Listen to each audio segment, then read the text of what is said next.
Welcome to ExpandAbilities Meets, the podcast where mindset, resilience, and real conversations help shape complete athletes. I'm Alex. I'm Robert. In each episode, you know by now, we dive into the mental side of athletic performance, the stories behind the struggles, and the habits that help athletes grow on and off the field.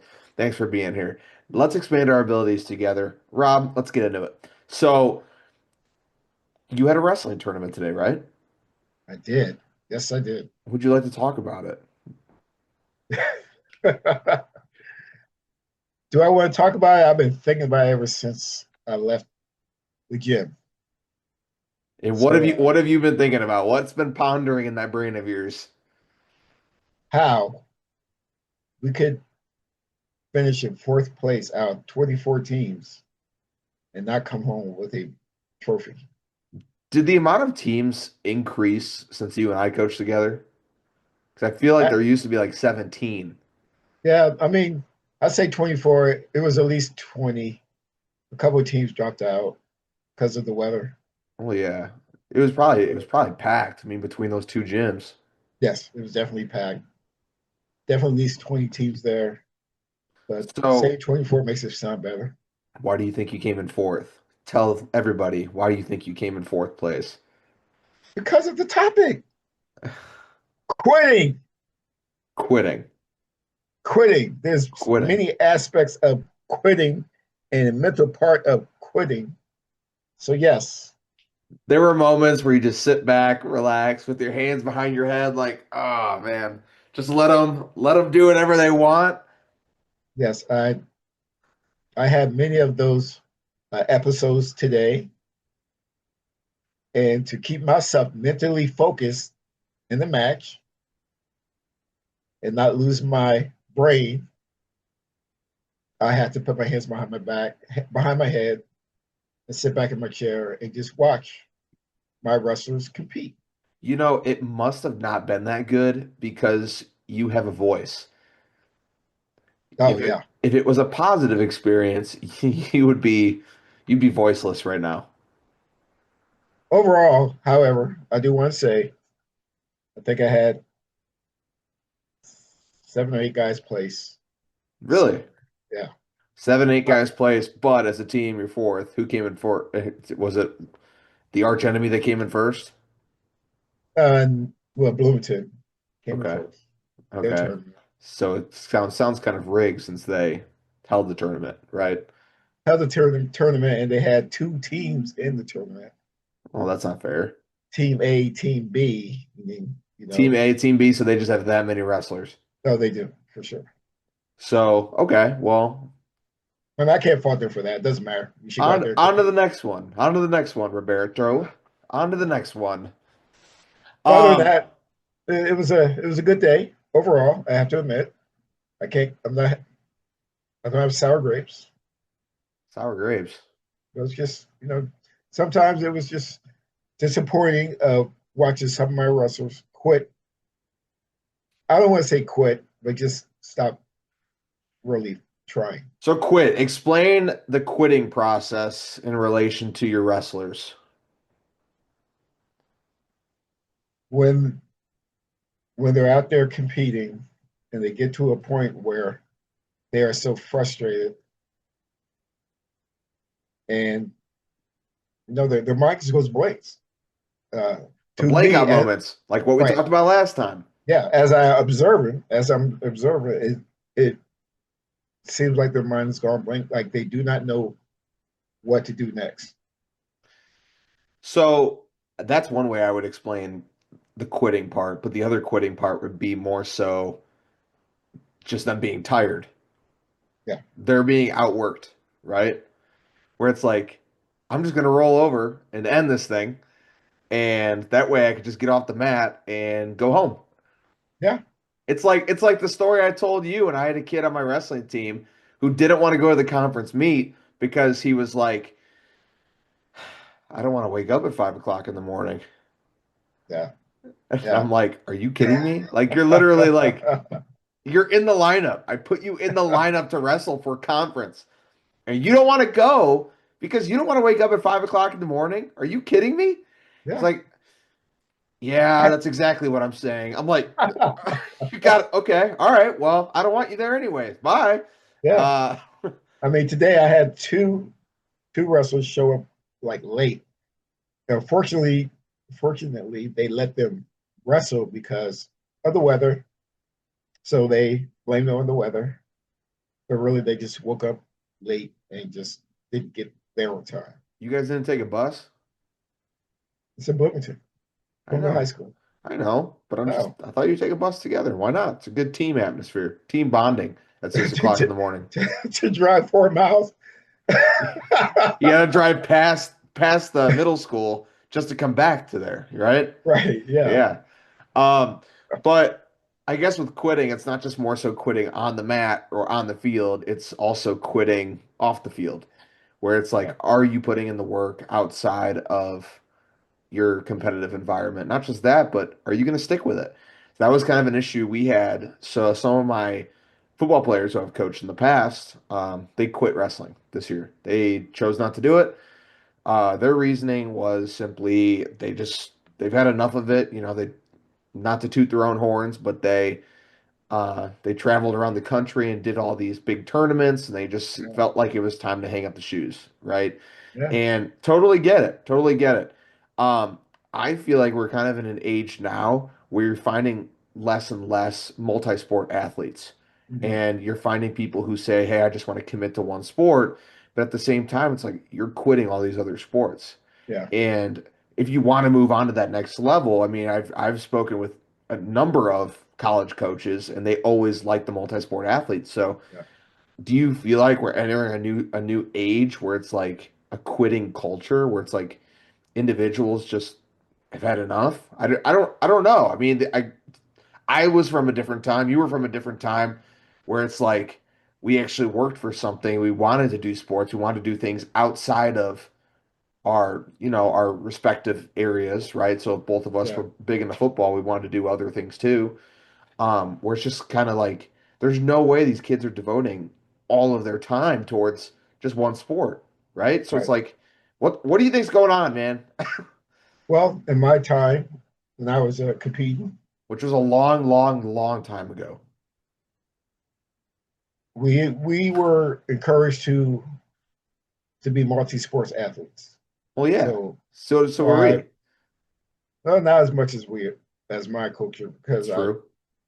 because I played football, wrestled, right from wrestling, indoor track, right from indoor track, go to baseball. So all of that, your age, your time frame, it was, hey, pick a couple of sports, but I really want you to specialize in one of them. Yes. But of course, play as many as you want, but not really. All right. So don't really have to give effort in these other two sports. But the one you're doing, you need to give everything to it as much as you can. Nowadays, like right now, I feel it's a one sport. Hey, what sport are you going to do? I mean, I don't know how it is for you, but for us, and it's vice versa, we have football players that won't wrestle because Why it's too is that? hard. That's It's it? too Just because hard. it's too hard? Why? You tell me. Yeah. Yeah, it's because it's too Yeah. hard. That's not, it's just too hard. That's why. That's why I tell people all the time. As far as students and athletes in the school and our wrestlers, know why there's 50 people trying out for basketball because It's it's easy. easy, And easy it's not sport. nothing against basketball players at all.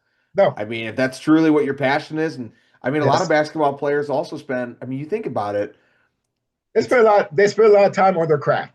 well, and that's why it's easy. I can go to the court right across the street and go shoot some baskets, but I can't Right, wrestle. I can't play right, football. I can't right, swim. You know what I mean? right. And when I say hard, and I maybe I framed it a little bit wrong. When I say hard, is that wrestlers need minimum equipment, but the main equipment that they have is not available to them. It's money. I mean, how Right. much does it cost for a mat now? 12 grand? Yeah. Yeah, you're trying to get one, right? We got new mats, $14,000 Each. for that set. I Yeah. don't have each yet, so I'm working on I'm working on each. I'm working on the second. That part's going to take a little bit longer. So when Yeah. I get the each, I just have the E right now. So I got the E. You're waiting for All right. the Yeah, I'm waiting for the ching. yeah, yeah. I That's what we need too. We have wait, our mats are so rough that they're just starting. There's a space in the mat where you could step on it and you could feel the ground. There's no that's padding crazy. to it. It's Uh, bad. I It's hope you don't gross. use it for competition. No comment. It's our Anyway, it's our JV mat. It's okay. right. Yeah. Well, I mean, anyway, overall, all sports are challenging in their own right, in their own way. But However, some of the other sports, like some how you were other saying, are beyond challenging. yeah, Their and it's their not just their time, it's commitment, effort. yeah, their commitment level is different because it's truly other than when you get to the competition part, the mental part of it, but it's truly physical. It is a physical sport. It's the Yeah. most it's the most physical sport out there, even above football. Well, and so you think of this, right? Is the skill, right? I can go practice a skill. For wrestling, I can practice flexibility. I can practice explosiveness. I can practice endurance, right? But the actual technique behind wrestling, behind football, behind some of these other sports, I can't do Right. because the technique has to be done ultimately with other people, right? Yeah. And some of this stuff I just can't do alone. And I know a lot of kids question that as like coach or mom, dad, they say, "Hey, go work on this." It's like, but I can't. And sometimes You need assistance. I think you can work on it. Mhm. You just find ways. Like I remember when I was younger, I wanted football was my life, right? Played 13 years of it, and I remember moving to center, and in order to play that position, I had to get my snaps on point, right? So Yeah. there was a time where I went out in the yard, and it's like, how are you supposed to snap? There's no one here. So what I did is I took a tree, went about 5 yards in front of the tree, and I snapped. And I knew if I hit the tree, I was right where I needed to be, right? So So you went. So you did a lot of running past the tree to retrieve the football. No, it bounced right back to me, Robert. Bounced right back. Um, I'm but just, I'm just envisioning that tree standing so, there. so am I. Um, but I did like 50 to 100 snaps, and every time I have a center, I tell them, "Hey, go do the same thing." Like nothing can stop you from doing what you want to accomplish. And that's pretty much what it is do you really believe that these kids really just want to do one sport? Do you really believe that? They, man, I feel that some individuals today they just can't stay focused. Even if they're doing one sport, it's really. I mean, that's why it's only the 1% that goes on. The 3% that goes on to college because it's hard. It takes effort. It takes focus. It takes determination, but also takes a lot of support. They have to have a good support staff, good support people, their mom, their dad, the guardian, whoever that person may be, their coach. Um, the ones that has all of that line in line, these are the ones that can go a little bit further. And that's why the percentage is so low. Yeah. And then people question, like, why am I not getting Division 1 offers? Why am I not going to where I want to be? Why am I not going to Alabama or Michigan or Ohio State? Like, why am I not doing this? The answer is simple. Are you putting in the work? But you see some of these big time athletes, they're doing more than just that one sport. And so Yes. let's Yeah. circle all this back to quitting, the quitting culture, right? I think that's the best way to put this is you find like everyone looks up to the guys like Peyton Manning and LeBron James. LeBron James played football. Peyton Manning, I should probably know this, but I'm pretty sure he also played. I mean, 6'5". I mean, he had to play basketball, right? That's Baseball, basketball, yeah. probably. But they're not just playing one sport. And so it's like you start to put the quitting culture in athletics, and then it starts to translate to other things as well. Because that's what people are going to ask. Why did you quit? What took you away from this? That's a good point. It's a great point. And Thank you. it's something that happened today Uh-oh. during wrestling is that we had a person that was competing at a higher weight class. He was doing well. He was doing okay. Um, but he got the guy got him in the arm bar. Um, it was the arm bar was like the it was past the Yeah. legal part of it. Yeah. Got past it. The ref didn't stop it. Did not stop the match. Blew the whistle. But he should have. He should have, but he stopped it late. Okay. Now my guys are on the mat, screaming and yelling. Um, he's a tough kid. Um, he wanted to go on, and I had to. Sorry, I had to stop it. I said, no, you're not going to go on because you know why? It wasn't important. What's more important is, hey, finishing the season instead of getting this first place medal. Yeah. So So, this was for the placing match. right, yeah, That reminds me of same thing happened with one of my girl wrestlers. Uh, was put in a chicken wing, right? And the arm was not, the hand was not in the mat. It was up in the air. And so it just kept getting turned and turned and turned. And I yeah, remember it was that ref's first. Oh, that was the tournament. I think you were up here. yeah. But that was the ref's first ever like not match, but like first day of reffing. And I'm like he was just making all these, sorry, he was not making any calls. So did not go our way. But her arm was brought all the way back, and That's the point. Yeah. she was screaming. Here's the worst part: the arm was brought back to the mat. Ref blows the whistle, stops the match. I'm like, you got to be kidding me! And so it's like Does we this bring really it happen? we bring it back. Like she's working up. She puts a knee out. She's literally working to her base. Then boop, whistle goes. I'm like, you got to be kidding me! Like, why didn't you call that? And Earlier. oh my gosh. And you could tell like he has all these parents behind him in the bleachers that are just screaming at him. And I think that was when I found out that I really don't want to be a referee.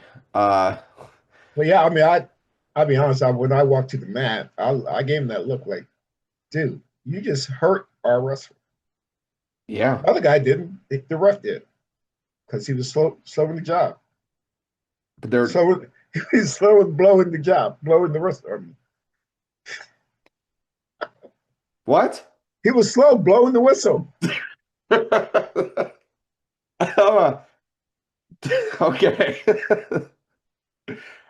So, in relation to quitting, I think some refs should probably quit, right? Yeah, some of them need to. Well, yeah, but there's already a shortage, so really can't do that. So, so mind out of the gutter, Robert. Mind out of the gutter. What are you talking about? Uh, But yes, there's a shortage in wrestling. okay. So, okay, focus. Quitting. Okay. So, do you feel like if someone quits one thing, it's just going to be a domino effect? And do you think it's going to translate to life outside of the sport? Whenever a person, I feel, whenever a person quits one thing, it's especially when it's easy to quit, it doesn't stop there. It stops from the next sport that gets hard, the next job that gets hard, the next relationship that gets hard. They're going to quit on it. Okay. And maybe the next thing you know, by the time they're 30 years old, they've been in 12 jobs. They went to 4 different colleges. Oh my gosh. Why aren't we talking about that? The transfer portal. Oh yeah, they're quitting Oh on my their, gosh. they're, they're that's loyalty. Quitting and loyalty. They're not even loyal to themselves. They're loyal to the dollar bill. It's not just that. You're seeing some of these kids that are going from college to college to college, 4 different colleges in a span of 4 years. Yeah, It's like, since when is this? Like, I thought this was a commitment. Like, you're but signing a commitment letter. yeah, that's why I don't even know why they even have those. To be honest with you, No, I don't because either. they all what happens is they quit the next year. They quit on their current team to go to another team that's going to give them a little bit more money. Well, Or maybe go ahead. I was gonna say you heard that Duke is suing one of their football players. Duke University, they're suing one of their football players because he's leaving. He's transferring. And so it's like you signed this contract. Apparently these kids are signing contracts with the schools. Yeah, well, hey, you signed a contract. You better make sure you read the clause because if you leave, you either have to pay that money back or something. I mean, that's how I would do it anyway. I'll pay a clause in there that you have to pay it back. Well, yeah, I agree. And I feel like there has to be some type of accountability because what are we teaching these kids if they can leave whenever they want? There's no penalty. Heck, they're getting more for leaving. And it's just like you realize it's 4 years of college. Heck, you can get 6 years of college now, but 4 to 6 years of college. And then after that, what? You'll be 24 years old, 20, 24, 25, 23 in that range. And then what do you got to show for it? Oh, I never got a degree because I transferred to all these different colleges just so I could play football. I never made it to the NFL. I just wanted to. You need to realize that there's more on the line here, and Yeah, that when you start doing that, it just shows like, and these are very impressionable kids. Very impressionable kids. You go into school at 18 years old. Heck, some of these kids are coming out of school at 17 years old and playing collegiate sports. And they're tasked with pretty much you have the decision making power where you can make 10 million plus a year. You can go to whatever college you want. You pretty much control your destiny. And you're pretty much hanging a banana in front of the coaches, being like, hey, if you don't give me what I want, I'm just going to take off and leave. yep. And even when you get what you want, they take off and leave. But it's like, what kind of life lessons is that teaching? Nothing. It's not. And it's just showing like that is the quitting culture. The quitting culture is so right in front of us. So how do we stop it? What do we do? Especially as coaches. What do we do? I have my response, but I want to hear yours. As far as to ensure that I don't have anyone quitting on my team, hey, I started with 38 guys. Well, I started with 42. I'm down to 38, which I'll probably finish with 38. And the way I stopped them from quitting, because I'm sure it was in some of their minds, is that I try to make my practices um, engaging, Well, yeah. engaging, and You I try to keep make them moving 100% of the time. most of the time. Sometimes Dead time isn't good. yeah, I talk a little bit, which is my fault, and I take responsibility for that. However, I make sure that they all feel valued on the team, from the worst person to the best person. Everyone is valued. So, and I think when a student, middle school age student, they feel like, hey, a part of something, and that coach respects me regardless. He knows I may be buns, but hey, he still likes me. He still respects me. I'm gonna stick around.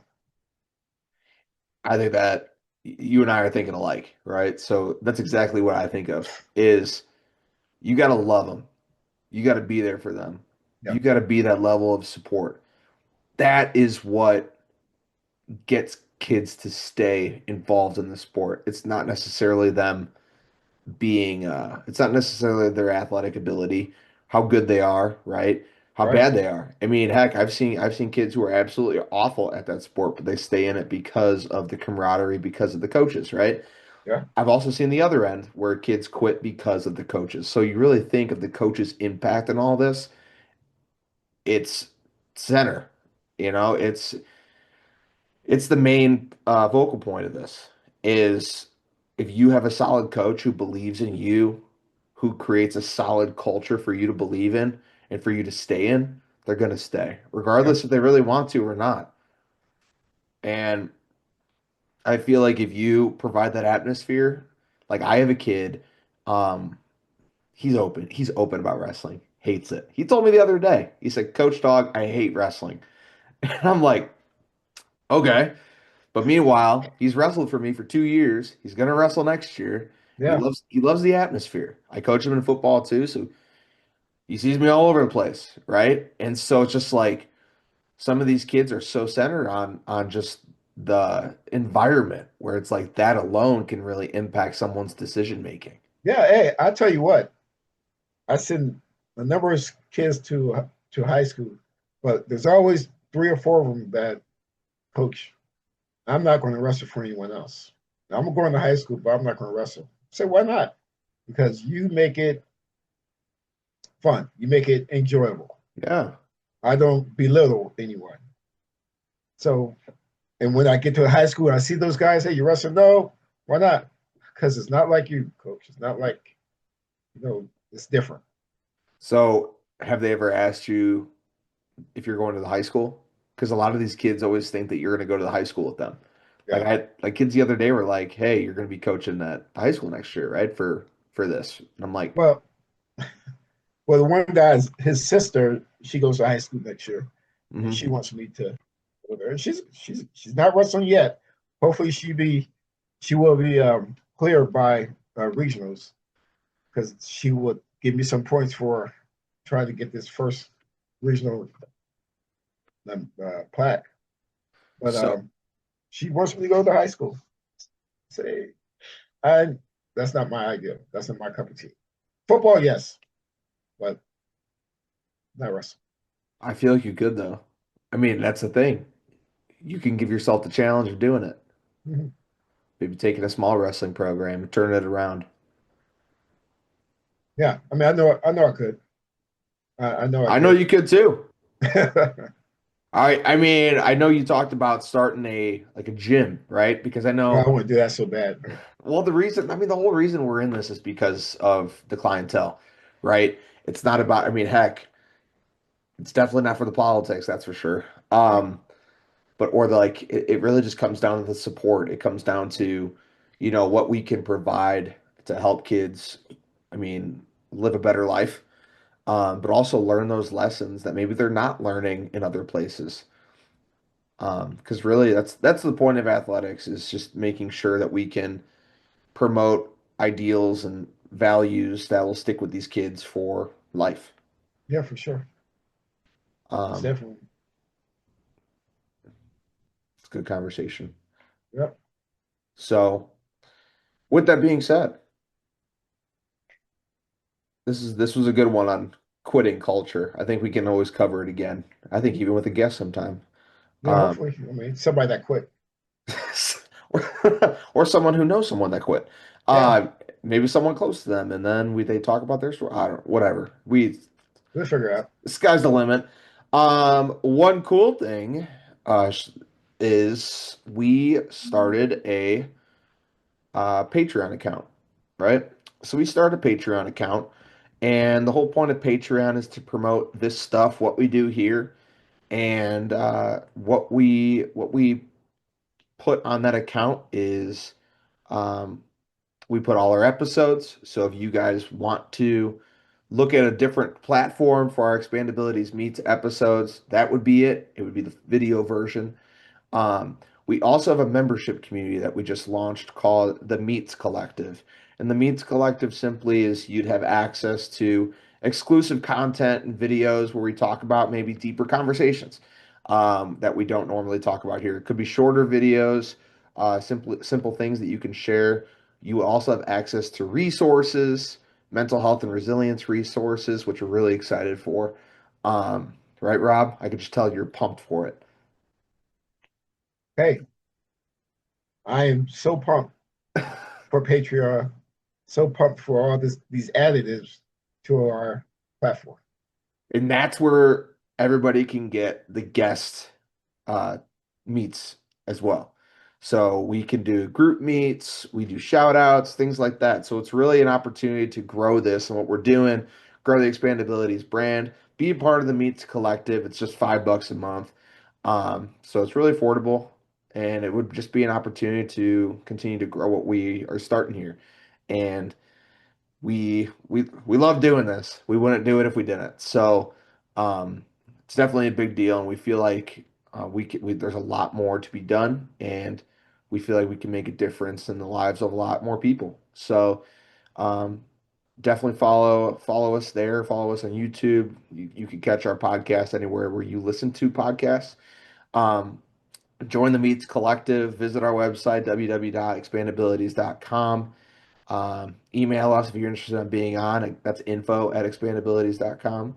So there's all the info right there at the end of the video. So that hopefully forces people to finish it towards the end, which is good. So with that being said, Rob, is there anything else you want to add before we close off here? All good neighborhood, man. All good in the neighborhood. I love it. All right. So this has been ExpandAbilities Meets. This is the podcast where mindset, resilience, and real conversations help shape the complete athlete. I'm Alex. I'm Robert. And this has been ExpandAbilities Meets. We will see you guys next time.